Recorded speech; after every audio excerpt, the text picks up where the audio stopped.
So good evening. My name is Mary Bailey. I am the Vice President of Customer Service at SAWS. And so I was asked to come tonight. I understand that there have been some folks that have been got some higher water bills than they normally were getting. And they were seeing on Facebook that maybe hearing on the news that folks around town were getting higher water bills than what they were expecting. Let me just talk about it in general. Most of the complaints that we've been getting about the high water bills has been concentrated in areas that I would classify as probably some of the newer development. So areas that have high concentration of irrigation systems, so sprinkler systems. So it starts about 151, 1604 area, Alamo Ranch. And if you go along the 1604 loop, you go northeast all along the loop. So you're picking up Helotes, UTSA area. Then you hit 10, you go up to Dominion, you come down all the way to 410, and you move east across to 281, and you go north up into Stone Oak and Timberwood Park. All of those areas, heavy concentration of irrigation systems. So that's where a lot of our and I know that's not here, so but since you're hearing things on the news, I did want to help you understand this. So last year and most summers, we're in drought restrictions. The Edwards Aquifer is below 660 feet, and so we're in once a week water restrictions. Last summer we were in stage 2 water restrictions, which is also once a week, but for a smaller number of hours each day. So this year we were in drought water restrictions. We had rain basically from September of last year, pretty constant, nice even rains all the way through June. I think it stopped, the last time it rained was June 30th, and then it didn't rain for 2.5 months.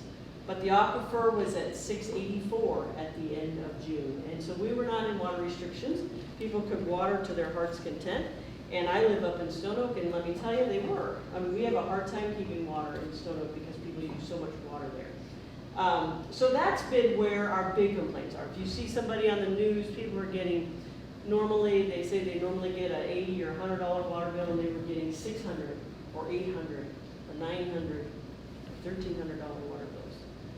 So, but when you come and you look at their usage, it's more than last summer, but it's not unrealistic if there's no limitation on them running those irrigation systems. And many of them were running them 2 and 3 times a week. Sometimes they didn't even know how much that they were running them. We have a tiered rate structure. We call them conservation rates. We have 8 tiers, and the lowest block is very inexpensive, but once you start moving into those higher usages, the rate starts getting much more expensive, to the point where if you're in that highest block, that 8th tier, you're paying basically $115 per 1,000 gallons. And the folks in those areas easily had 40 or 50,000 gallons that they were using a month. So they were seeing their bill go up dramatically. So that's the background in terms of the vast majority of the complaints. What I started when Ron called me and said that he was interested in what was happening, I said, well, let me understand your area, give me some addresses, let me look at some things.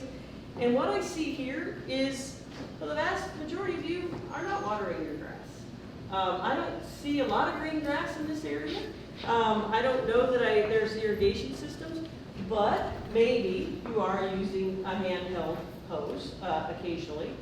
Maybe you have a garden in your back that you're trying to keep alive with a handheld hose. A lot of people think, well, hoses don't use up very much water. Well, our conservation people tell me that a hose can use anywhere from 9 to 11 gallons a minute. So if you're out there holding your hose for an hour, you just used 60, right? 60 gallons? No, 600 gallons. Yeah. Something like that. Something like that. So if you're using, 10 gallons a minute, 60 minutes, so what is that? That's 600 gallons, right? So if you're holding that hose for an hour, it's going to use 600 gallons. We don't realize that. So that could be some of your issue. The other big culprit, and I'll tell you, I looked at a lot of homes There's a number of you here that are concerned, but I don't know how many people in this area, but I've looked, just spot checked a lot of different of these streets, and their bills are pretty normal, $30, $60, just kind of depends on what their normal use is. But every now and then, somebody gets a shock, and usually the shock means something happened. And I know people say, well, I walked out to my meter, and I just want to show you. So here's a picture of a meter. And I think a lot of you go out and say, well, this isn't moving. I don't have a leak. Well, that just means the water's not on. Well, this isn't moving. This is what we call a fine flow indicator. This isn't moving, so I don't have a leak. Well, that's pretty close, but there can be leaks that are not constant leaks. They're intermittent leaks. And a good example of that is a toilet. So a toilet that has a very slow leak will occasionally fill back up. Maybe once a minute, every 2 minutes, something like that, it'll fill back up. So it'll go down slowly into the boat, and then it'll fill back, and the tank will fill back up. A toilet leak, just a small toilet leak, can use anywhere from a half a gallon to a gallon a minute. So if it goes on for a month at half a gallon a minute, you're talking about 15,000 gallons a month. At a minute, you're talking about 30,000 or more. Yeah, a full open flapper, anybody had that where the flapper didn't go down? That can use anywhere from 6 to 7 gallons a minute if your flapper is full open. And if you didn't know that it was open and you came back an hour or 2 hours later, what if you came back 2 days later? I had one in the back of my house and we didn't use that bathroom. It was full open for 3 days. And we had 45,000 gallons go through it. So toilets are probably the not likely source of any kind of higher bill for you guys. So we do have this, and y'all need to grab one. We have this. If you open it up, there's a little packet in here. And it basically has a color strip. So you open it up, there's this little thing in here. You open that up, there's 2 of them in there. They're color strips. You make sure you haven't flushed your toilet for about 10 minutes. Drop it in the tank, and then don't touch your toilet for another 20 minutes. The water in your tank will turn blue, and then you want to look and see if the water in your bowl turns blue. If the water in your bowl turns blue, you have a slow leak. And you either need to change out the flapper, whatever it is that's causing that to leak. So that's not going to show. That's not going to make your fine flow indicator to move. Another potential is your outdoor hose bibs. They do leak if you're not careful. You don't turn it off all the way. I had a slow leak one winter, and I didn't notice it until I saw icicles hanging. It actually froze, and I saw icicles coming down from my faucet. My bill was 12,000 gallons higher that month. I don't know how long it leaked, but that's how much water I used in whatever that was from that hose bib leaking. And it's just because I have very big cans, and I could not turn the hose bib, the thing all the way off. So I think that we've got folks here today that are willing to help you look at your bill. I do want to say this. I know that a lot of people think that we aren't reading the meters. I'll tell you, in 2015, that was a problem, and we got burned by it because we were estimating about 20% of all of our meters. We have about 500,000 meters in our system. And in 2015, we were estimating about 20%. We did not have enough meter readers, and they were out there, they weren't getting to everything, so we were having to estimate. We had a period that was very wet, not unlike this year, and then it dried up, and they got estimated for a couple of months in the dry period. Well, when we estimate, we base it on the last 3 months of usage. And so if we were estimating based on a rainy time, particularly people that have irrigation systems, they weren't using any water. It dried up, but we were still billing them based on rainy weather. And then all of a sudden we read their meter and they got huge bills. Well, that certainly gave SAWS a black eye, and that was not one of our proudest moments. We were not adequately staffed to read all of those meters. We have since added about 25 more meter readers. We are currently reading 99.7% of all of our 500,000 meters each and every month. The only ones we don't read is if we physically can't get to them.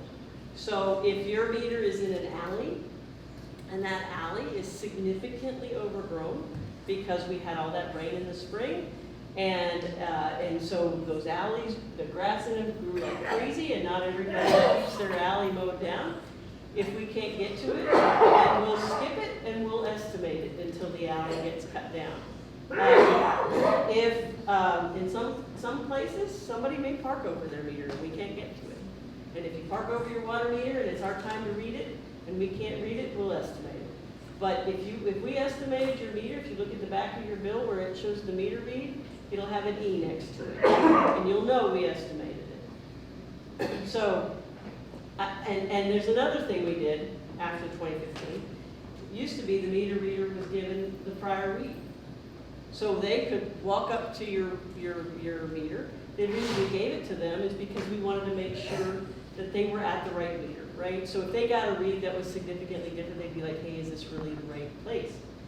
Well, we learned that it's better for them not to have that read because maybe they just get kind of lazy and punch something, any old numbers in, and say, well, you use 5, you use 10, and then add to that last read. We don't give them that prior read. They have a little device, looks like a smartphone. That's all they have. It has your meter number and it has the address. They have to go in and read and enter in what the read is. If that read is high, so the phone, the little smart device, will calculate the usage, and it'll say, hey, that looks high. It'll alert them. And they have to look at it again, enter it again, they have to take a picture. And so that when we go and look at it the next day and we see, hey, that's high, let me look at the picture, does it look like that they entered it correctly? We have that information. If it's low, it'll be phantom. They have to enter it again, take a picture. If it's 0, it'll be a different way. I'll tell them it's 0, meaning there's been no usage. And what they're supposed to do is go to the hose bib, turn on the water, and go back and look and see if the meter is moving. If the meter's moving, then it's not a sick meter, but if it's not moving, it means that meter quit working. And we'll put in a total tag to replace the meter. That happens. They do quit working. So all of that is meant to, one, keep the meter reader honest. I'm going to tell you that they do make mistakes. I think sometimes they see a number that looks like, I saw one this last month. They read it as an 8 and it should have been a 3.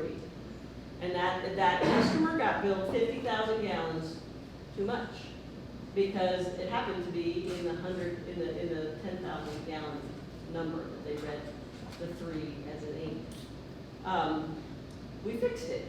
I mean, that would have come off if the customer hadn't called, and of course they did, it would have shown up the next bill because then when we read it correctly the next time, their usage would have shown up as negative.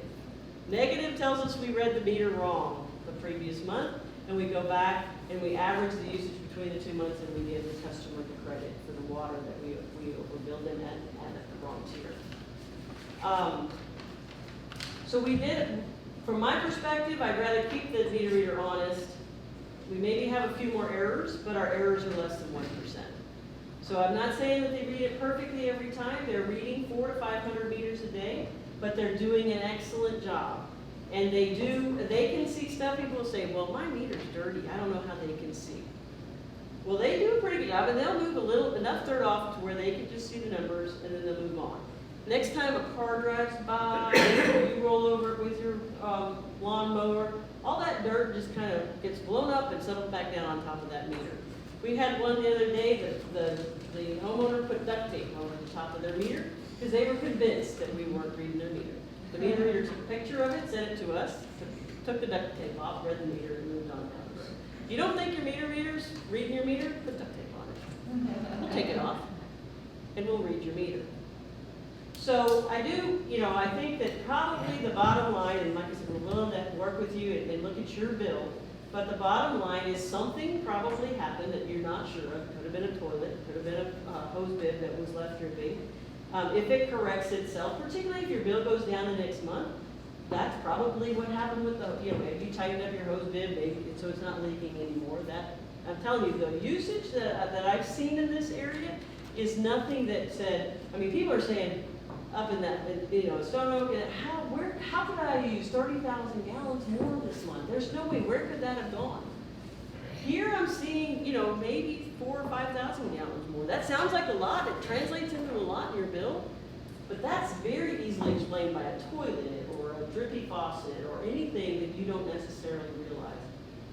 One of the things that, if you didn't get a red ticket, we are raffling off a flow meter. Flow monitor. So what this does is this straps to your meter, on the outside of your meter, and you connect it through, you have to have Wi-Fi, so they set up this little Wi-Fi transmitter in your house, and you program it into your internet and get your password and all that. You have to have a smartphone, you download the app, and then this will start measuring all your water. And it'll be telling you on your smartphone, and I should get mine because I have this app. It'll tell you how much water you use. It tells you by the minute. So I know exactly when somebody flushes the toilet in my house, it uses 1.3 gallons in a minute. 1.3 gallons to flush that toilet. I have a high efficiency toilet. It shows me when how much I'm using when I do my laundry. It's not a whole lot. I have a high efficiency washing machine, and it probably uses less than 15 gallons to do a load of laundry. I don't run the dishwasher. Husband and I, so we can wash, and actually hand washing probably uses more water than dishwashers, but I know how much I use when I take a shower, I know how much I use every time my irrigation system goes off, and I know how much my water softener is using. You may not have a water softener, but water softeners are a pain for water use, because they run in the middle of the night, you don't realize how often they're running. So if you have a water softener, that may be one of the culprits. Mine was running and recharging every night, and it was using about 150 gallons per day. My flume, my little device, told me that, and I got it fixed so that I didn't have to use so much water. Actually, wound up having to replace the water softener. So this is pretty cool if you want to know how you're using your water. We actually, we don't make any money off of these. You can get them on Amazon. There's different brands, but this brand is the one I have. It costs $199 on Amazon, and we're offering a rebate of $150. So if you buy it, submit your receipt, SAWS will write you a check for $150, and so $50 or $49 something, you get that peace of mind of knowing how much water you're using, when you're using it, and it'll tell you if you have a problem. So if that interests you, like I said, somebody's going to win this one.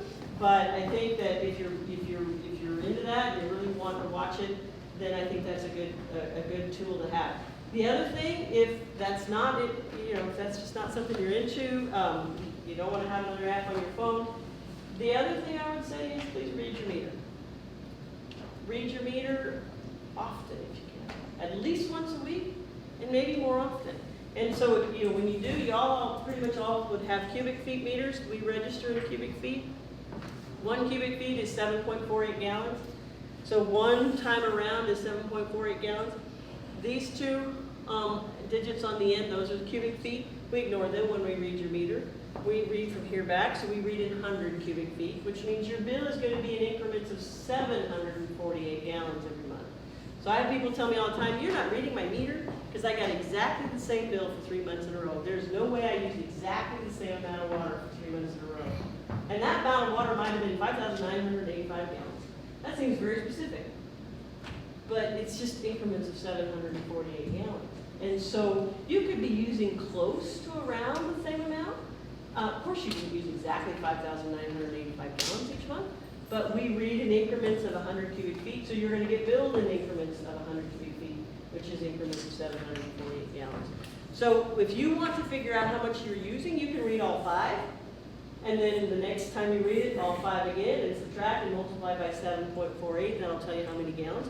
Or if you want to do it our way, in 100-gallon increments, but that doesn't give you as much granularity. And I think if you're going to do it weekly, you ought to probably do all 5. If you're going to do it daily, I mean, I've been talking to people out, in the Stone Oak area, and they're out there reading it every day. Every time you want to do something, if you don't want to get something like that, read your meter before you do it, read your meter after you do it, so you know how much water you're using. I think that's pretty much what I wanted to cover, so let me open it up to questions. Yes. Hi.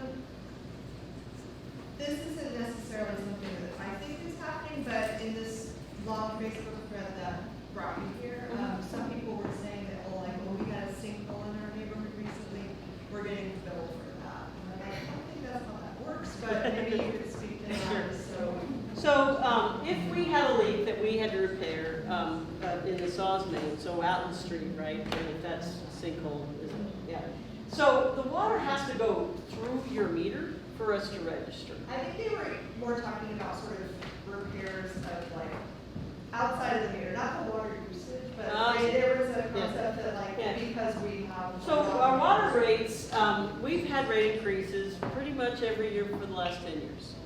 Sometimes it's been just on sewer, sometimes it's been on water, sometimes it's been on water. We do it, when we do have a rate increase, it goes into effect on January 1. You see it for the first time in your February bill, and then we don't change rates again until the next January. So a lot of people are saying, well, they raised the rates. We didn't raise the rates. What happens is, this is going to be hard to see, but again, those conservation tiers, those conservation rates that I talked about. So if you're using, say, 5,000 gallons, you're paying an average of, I think it's probably about 28, 29 cents per 100 gallons, because you're in those first 3 rate blocks. But when you start getting up into higher usages, the rates really start climbing. And so what happens is, at some level, you're in a much lower rate tier, but then when you increase it, let's just say you double your usage. You did more than double your rate. These are all factors of this lowest block rate, and when you get up into, say, this 5th block, that's 3.25 times that lowest block. So even if you're only using double of the water, you're getting charged almost 300% of what this was at that lowest level. So so a lot of people were seeing blocks on their bill they'd never seen before. And they saw the rate on that was really high, and so they're saying, well, SAWS had a rate increase. No, those tiers were always those rates. They go up in January if we have a rate increase on water. But we didn't raise them suddenly in the summertime because we had to pay for the leaks that were happening, or all the construction that's happening. Our rates are reviewed by our board and approved by our board, and then they're reviewed by the city, and then approved and then voted on by city council. And so it's a very long process. We have to give you a notice in your bill telling you that we're going to be doing it. You probably got your bill in October, and it had the notice in the bill that we are looking to increase the rates in January to provide the funds necessary to pay for the water project that's coming from Burleson County Hall Ridge. Yes. Well, at one point you say you haven't raised the rates. Another point you say you did raise the rates. We raise them once a year if we raise them in January. We didn't just raise them in the summertime. We didn't increase it in the summertime because we needed more revenue. There's a whole process, and that process, usually when we do it, as long as I've been there, it's been effective January 1 of the year. So the SAWS board approves of the rate increases, is that right? They must vote on them, but ultimately City Council approves the rate increases. The City Council has authority to approve our rates, any bond issuances, and they appoint our board. We cannot change our rates without City Council authorizing that. And so when we go to them, we typically go to them in October, November of the year and ask for the rate increase for the next year, and then that will go into effect on January 1, and you'll see it for the first time in your bill in February. But we do not make mid-year rate adjustments. So when was the last time the City Council approved a rate increase? So the last rate increase was approved, I'm trying to think, last year. We got a rate increase, but I think it was approved the year before. They gave us 2 years of rate increases. So the City Council, say in 2017, approved 2 years worth of rate increase. That's correct. Okay. City Council person for this area is Mr. Roberto Trevino. Okay. I take it he voted yes on that. I believe you did. Likewise, Mayor Gerner. Yes. So those are the persons we would need to speak to regarding rate increase. Sure. And we're always happy to come and talk to HOAs and help explain why we need the rate increases. The past 8 or so years, we've been very focused on our sewer system. We have a consent decree with the US EPA, and that requires us to invest about $1 billion in our sewer system by cleaning it and replacing pipe that has deteriorated. Basically, what we're trying to do is eliminate what we call sanitary sewer overflow. That's when the sewer comes out when it shouldn't, before it gets down to the treatment plant. And so we've been required by the federal government to make these improvements, and it's very expensive. We have some aging infrastructure that needs to be taken care of. That consent decree will wrap up in the next couple of years, but a lot of our rate increases were focused on that. The other big portion of our rate increases, particularly certainly for 2020, is, as I mentioned, related to that Vista Ridge project. And that project will bring about what we call 50,000 acre feet. That's how we talk in terms of water, is acre feet. An acre foot will serve about a family, 4 families of 4 for about a year. So we're bringing 50,000 acre feet from Burleson County. That's about 20% of our water supply. What that's going to do is help San Antonio meet the demand as it grows over the next 20 years. We expect to add over 1 million people in San Antonio. And so we need to get this water here. We don't need it immediately, but that's not how water works. You build a project, you get the whole thing in, and then you grow into it. Water is not like electricity, where you can buy it on the spot market when you need it. And when you don't need it, if you have excess, you can sell on the spot market. That's not how water works. It's got to go through a pipeline. You've got to have it in place. And so we've contracted to get 50,000 acre feet, but it will cost an extra $100 million next year just for the Vista Ridge water. And so that rate increase that is in the newsletter and Second Bill this month talks about that. That's what that's meant to pay for. It's meant to generate revenue totaling $100 million so that we can pay for that water. We'll use that water, we'll deliver all that water. What we won't use as much of is Edwards. But we'll store some of our Edwards water in our aquifer storage and recovery. And at some point, we will need all that water to provide water to the new population that comes. Just recently had some work done in the back of the sewer line, right off Woodlawn Avenue. And the guys that were there, when they dug it out, it was all clay. How much of the city is still clay pipe? Because obviously you can't keep that long. Sure. Yeah, so I mean, that's a lot of it. We're going back and we're replacing infrastructure that's 50, 60. We have water pipe running down Broadway that's brick. That's over 100 years old. Wow. It's working. So we don't replace it, water pipe, unless it doesn't work anymore, and we repair it as much as we can, particularly in busy thoroughfares because it causes a lot of problems with the traffic. But we're in the process of trying to replace all that. And that clay pipe, it deteriorates, and sometimes you don't even realize it.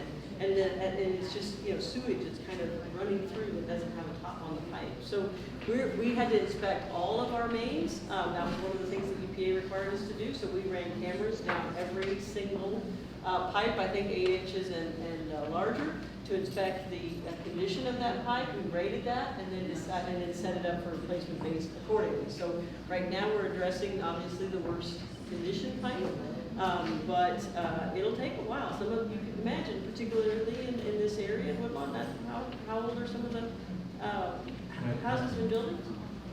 1890.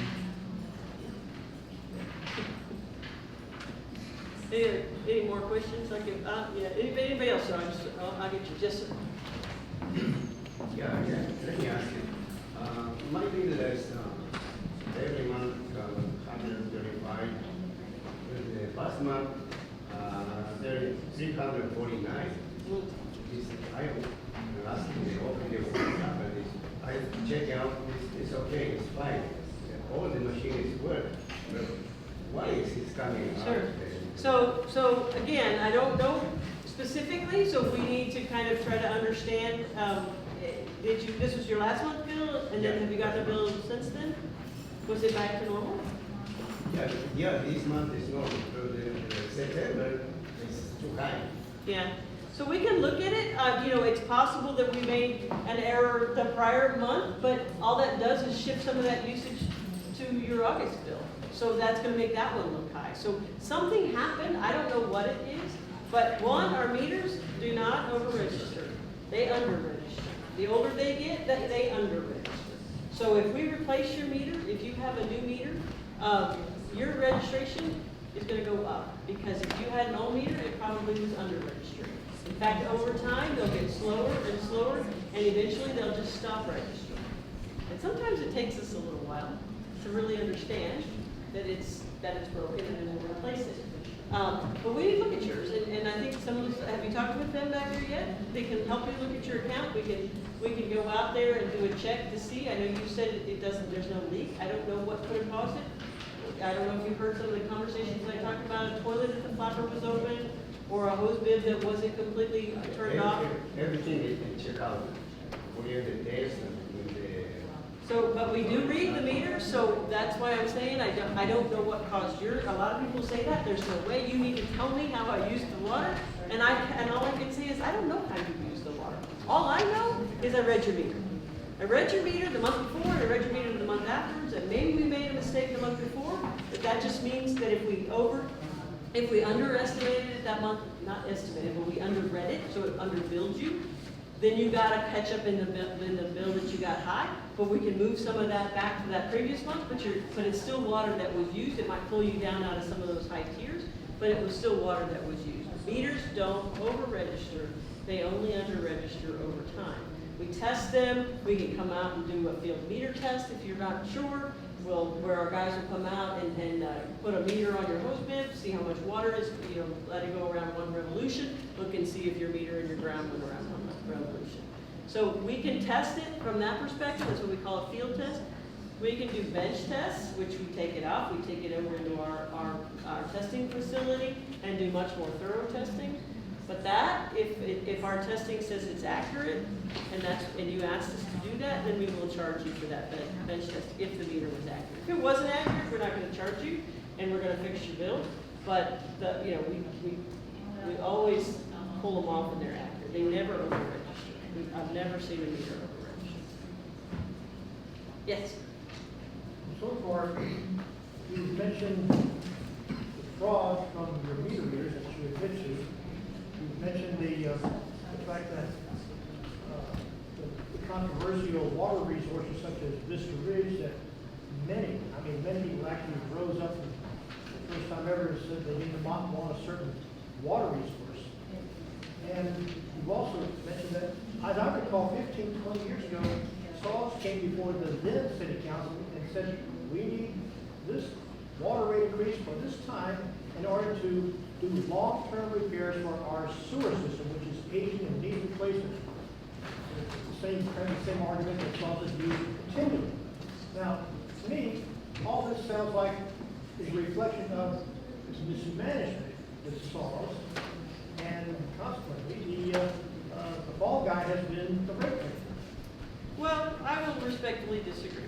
I think that when you have a system as large as ours, we have over 12,500 miles of pipe. We have 3 sewer treatment plants. We have 1 water treatment plant that does desal water. When you have that much infrastructure, we have pipes and storage and pumps all over town. You don't just get to fix it one time and that's it. You have constant maintenance, you have constant replacement. We can't get it all done in 1 year or 10 years or 20 years. If we're lucky, we'll get it all replaced every 50 to 100 years. But there's always going to be costs to keep the system up to date. It's not mismanagement, it's costs that need to happen in order to make sure that every time you turn on that water, clean, high quality water comes out. Every time you flush that toilet, it all goes away. That just doesn't happen by not investing in the system. And we will have to continually invest in the system. I hope we get to the point where we don't have to have rate increases, but we're not the only water utility that has had rate increases. On average, water utilities across the United States have seen, on average, a 6% increase in their rates every single year. It has outpaced inflation, double than the inflation rate during that period of time. Every water system. Because of the infrastructure and how much it takes to keep it going. Yes, sir? Is SAWS and city tied, or is the SAWS an entity away So from the city? SAWS City is, council is owned by the city. We are a separate entity, but they can do three things. They appoint our board, they approve our rates, and they approve if we issue any debt. That's all they do. Okay, not an insignificant thing, but that's what they do. They don't interfere with the management of SAWS. They appoint the board then hires the CEO, and then the CEO is responsible for hiring the other 1,700 employees. Now, I guess one more question is, okay, so if the city council is voting on this, does SAWS, which you're a different entity, get so much, and then the city gets a portion, or how does that work? So by city ordinance, they can take up to 5% of the revenues that SAWS bills to its customers. Since the beginning of SAWS, which was in 1992, before that it was city water, was the water side, and the city actually ran the wastewater, the sewer side. They combined those two in 1992, and by the ordinance or the law that set up SAWS, they had the right to take up to 5% of our revenues as a transfer to the city. That was set at 2.7%, and it has been 2.7% all this time, up until this month. This month, as part of the city's recent budget cycle, increased that amount to 4%. So we are now paying 4% of our revenues to the city. That was not part of the rate increase that went into effect in 2019, because we didn't know they were going to do that. That is not part of the rate increase that we're asking for 2020. What we have told the city is that we will take that additional amount out of savings, if you will, and not work it into rates, but we will look at that in 2 years and try to figure out if we need to make an adjustment. But that was the first time that changed. So yes, the city does get, if you will, a dividend from SAWS based on total revenues. So because of the city having a shortfall in the budget, they're taking some revenue out of, like you said, profits, or like a. Well, it's not really fund, profit. Savings. A savings account, right. Savings, yes. It's a savings, yeah. So you know what? We actually have built up some cash balances over the years because we have some very large capital programs coming on the next couple of years. And so as we've had good years, so in years where it's very dry and people water a lot, we will maybe make more money than we expect, and that kind of goes into our savings account. But then what we do with that typically is we cash fund some of the capital programs that we have going forward. So we've built up a bit of a cash balance, and we intend to use that over the next few years to fund the capital program. But what this change between 2.7% and 4% basically was, it was about, I think it's about $11 million. So it's, so over 2 years' time, we're talking about, what is it, $20 to $25 million. That sounds like a lot of money, and it is a lot of money, but our total revenues are set this year, we expect them to be in excess of $700 million. So it's small fraction compared to our total. We didn't have a say. They own us, and they can set that piece. And so that's what we agreed not to pass it on to our ratepayers for this year, for 2020, or for 2021. And then we'll have to evaluate it. If they want to continue to leave it at 4%, then we'd say, well, if you keep making us draw down our savings account, then that money's not there for us to do capital programs, which means now we need a rate increase to do some of those capital programs. So, it's one in one pocket, take it out of another pocket. You can call it all you want, but ultimately, long term, the ratepayers, customers, will bear the brunt of that if they continue to leave it at 4%. But that's something that you can take up with your city council person. I'll tell you, CPS. Anybody know how much CPS transfers to the city out of your CPS bill? No. Jack, you don't know that? It's higher, I know that. Yeah, it's a lot higher. It's 14%. Oh, 14%, yeah. 14%. Been that way for a long time. That's what they transfer. We have split over into the time frame of our regular meeting. one last question, and then we got. I just want to say, if it's any consolation to anybody, we do have some great water. If that means anything, I mean. Well, I think we do too, and I think when things happen, like what happened down in Corpus Christi, Flint, Michigan. Yeah, try Corpus's water. You know, tell me how that Yeah, but tastes. they had boil water notice for almost a week, you know, so, I mean, knock on wood, I hope we never have to do that here in San Antonio, but, you know, we work very hard to try to make sure that that doesn't happen. And I don't know about you, but if you had to go and get all your water, in bottles instead of through your tap, you'd pay a whole lot more. A whole lot more, and so even if it's just for a short period of time. So I think we do have good water, I think we try to provide the best service we possibly can. I hope we can help you with any questions you have on your bill, and I really do appreciate you giving me this opportunity to speak to y'all tonight. All right?